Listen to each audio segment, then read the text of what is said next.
Idan babu ke a raye ya zana yi. Idan babu kai a raye ya zana yi. Wayo ni idan babu ke a raye ya zana yi. Idan babu kai a raye ya zana yi.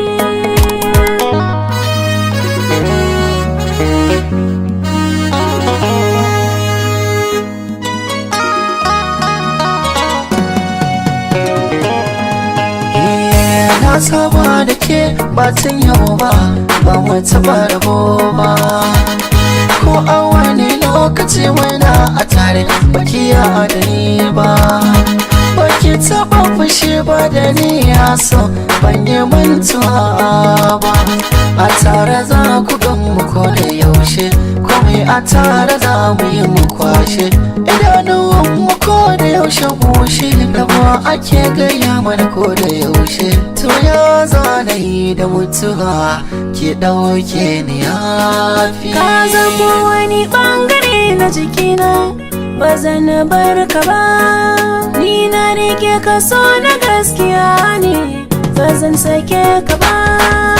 Idanuwa na da buɗe su, ba su gane ka ba.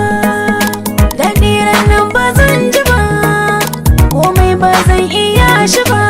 Ko barci ba zan yi ba nan in ban gane ka ba.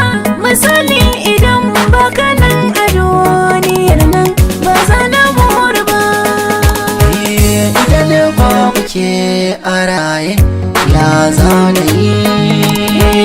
Idan babu kai a raye ya zana yi. Mu zauna da ke tsawon lokaci abin na da daɗi, mu bata da ke cikin lokaci abun babu daɗi.